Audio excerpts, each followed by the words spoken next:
Oh, hi there. I didn't see you. So, this is Brian, and we're at Red's Wine and Spirits, and we're here for the start of our virtual Israel week. So we had a really amazing program set up for our senior leadership initiative. They were going to have a Israeli wine tasting in our building. But now we're going to go inside and we're going to learn all about Israeli wine with Veronica and Siri and Phil. Phil is the wine manager there who is the Israeli wine expert. So let's head inside, shall we? Hi, I'm Siri. I'm Veronica. I'm Phil. And we're here to learn a little bit about some Israeli wines. Phil, can you tell us a bit about the selection you have picked out for us here? Well, we've got wines that represent a broad range of what's actually produced in Israel, from sweet white to dry white, light red, all the way up to full-bodied reds. And it's a great complement for a number of meals or for an afternoon with friends. Awesome.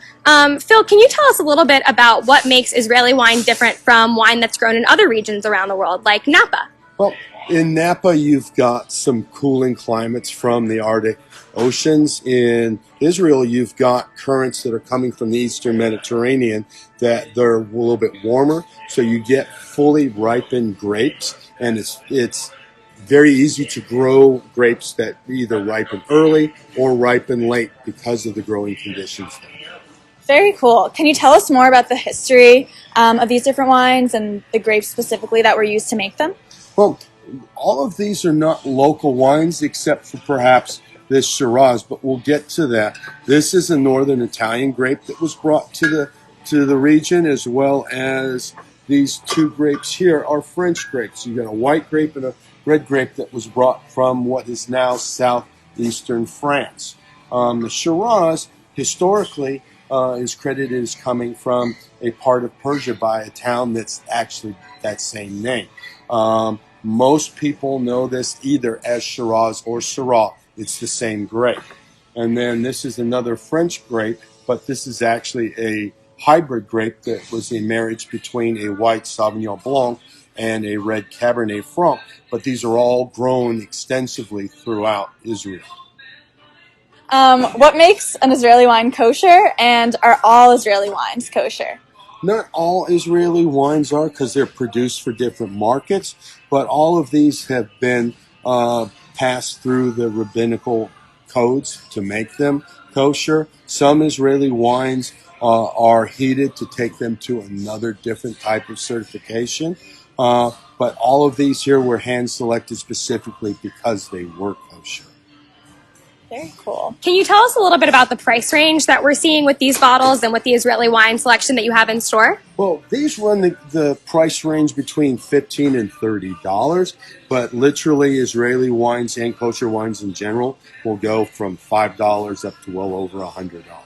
There's a broad range of prices to fit everyone's needs.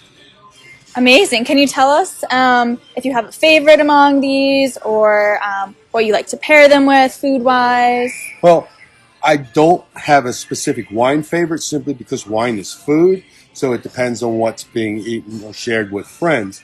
But something along the lines of this Shiraz with a nice grilled lamb, maybe some hummus that you could throw in one of these whites as well would be a great afternoon on the patio.